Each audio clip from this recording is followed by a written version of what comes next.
देखो जरा बच्चे की हालत पैरन छाले पड़ गए मैं कैसे चलूं, पैरन छाले पड़ गए मैं कैसे चलूं।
किस्मत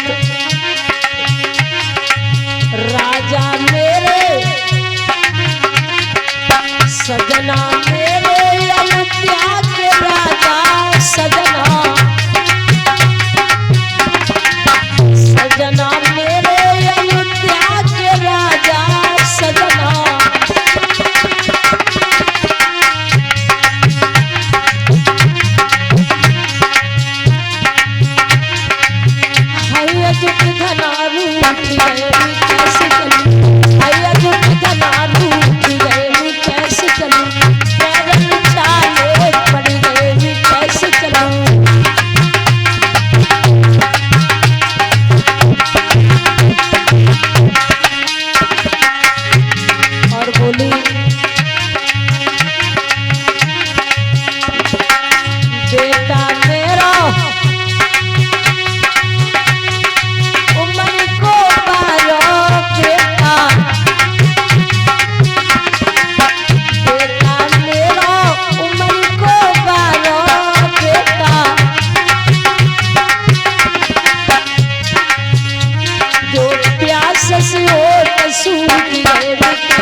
आज मेरे भैया सुखदेव महाराज समझाते ही है राजा परिषद,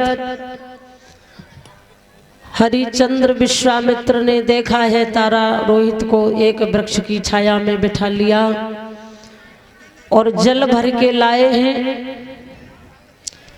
पहले उन्होंने हरिचंद्र से कहा थोड़ा जल पी लीजिए, आराम करने के बाद आगे चलना। हरिश्चंद्र ने कहा मैं जल तो पीने की बात छोड़ो देख भी नहीं सकता, क्योंकि मेरे ऊपर कर्ज है आपका, जब तक अदा नहीं कर दूंगा तब तक मैं जल नहीं पी सकता। रानी तारा से कहा, रानी तारा ने भी मना कर दिया। रोहित से कहा तो कहा कहाँ किसकी किस्मत में जिसके पास में कर्जा हो किसी का, हम तुम्हारे ऋणी हैं, कर्जदार हैं, और जिस पर कर्जा होता है उसे कहाँ नींद कहाँ भूख लगते हैं। जब तक हम तुम्हारा कर्ज अदा नहीं बाबा कर देंगे तब तक हम जल भी नहीं पी सकते। विश्वामित्र ने कहा तो अगर चलना है तो चलिए, वरना वापस हो जाइए। महाराज हरिश्चंद्र बोले बार बार हमसे ये बात कह करके आप हमें परेशान न करें, हम सत्य तो धर्म तो नहीं छोड़ेंगे चाहे प्राण चले जाए। विश्वामित्र के साथ में तीनों प्राणी बंधु चलकर काशी में पहुंचे हैं। काशी में एक मंदिर पर जाकर खड़ा कर लिया विश्वामित्र ने और आवाज लगाई है, काशी वासियों जिस किसी को नौकर नौकरानी की जरूरत हो वो ले जाइए 60 भार सोने में 3 है और 20 भार सोने में 1 है। जैसे ही आवाज बंधुओं लगाई तो उस गांव में एक वेश्या रहती थी। उस वेश्या के कानों में आवाज पड़ी, दौड़ी दौड़ी आई और उसने जैसे ही देखा है रानी तारावती को कि इसकी तो जरूरत मुझे है, ये मेरे घर में काम करती रहेगी। बोली बाबा इसकी कीमत क्या है? विश्वामित्र ने कहा इसकी 20 भार सोना है।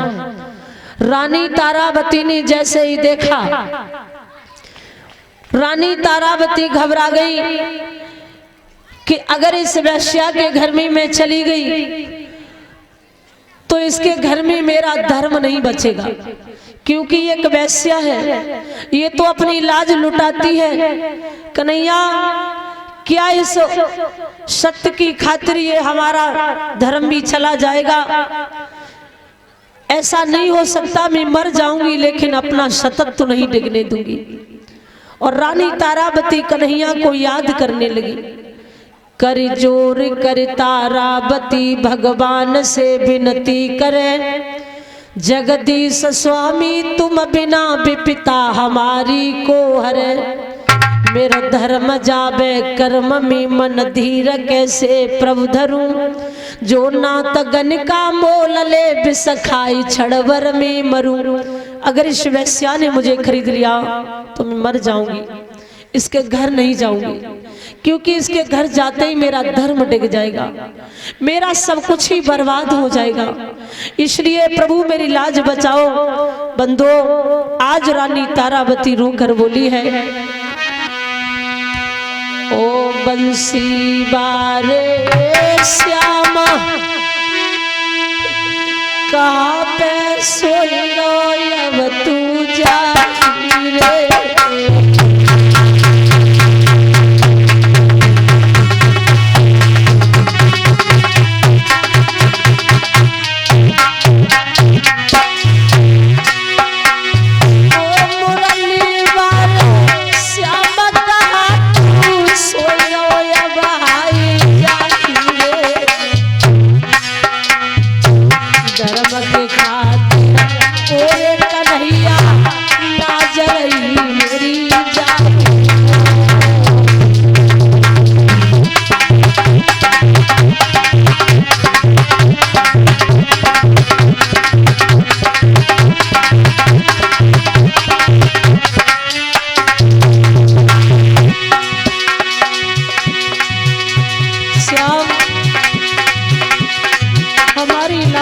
बचा लो। जो भैया तारा की सुनी आवाज, अरे तेरा सुनी जब तारावत की ना प्रभु तेरा लगाई, और लीलो बंदर रूप बनाया जो गन का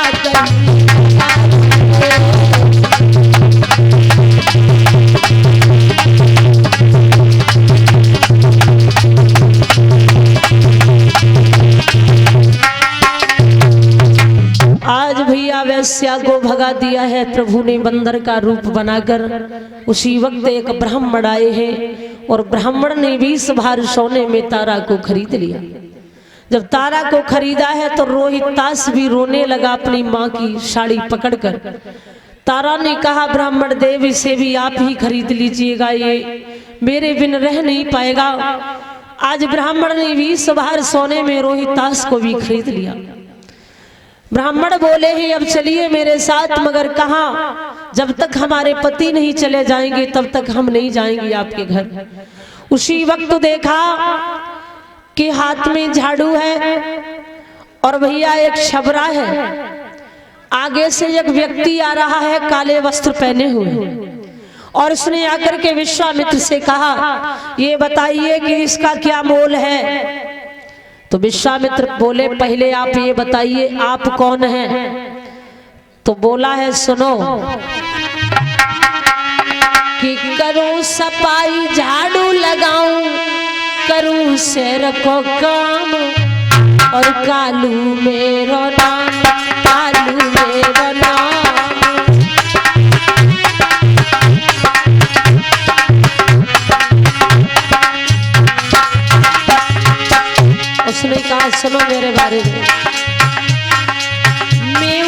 जाति को भंगी भाई। लेकिन बनिया मोह से बढ़ती नाई, मेरे बराबर कोई नहीं है। मेऊ जाति को भंगी भाई, बनिया मोह से बढ़ती नाई।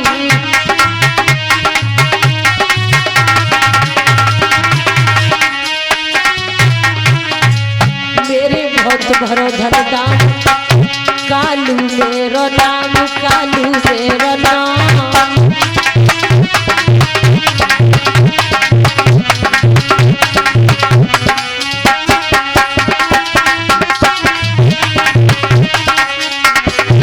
मेरे भैया विश्वामित्र बोले हरिश्चंद्र से जाति का ये वाल्मीकि है, जो कहेगा वो करना पड़ेगा, मंजूर है तुम्हें? हरिश्चंद्र बोले हैं कि मुझे इन जैसा मालिक तो नजर ही नहीं आ रहा है। कर जोर राजा ने कही विनती मेरी सुन लीजिए, जो कहोगे सो करूं दे दान ध्वज को दीजिए। ऐसा न मानूं आपका सेवा करूंगा निष्दिना, संसार में साथी नजर आया न कोई तुम बिना। आप इन्हें कई हाथों दे दो। 20 बार सोने में कालू ने खरीद लिया हरिश्चंद्र को। तीनों ही जब चले, ब्राह्मण रानी तारा रोहित को लेकर चले।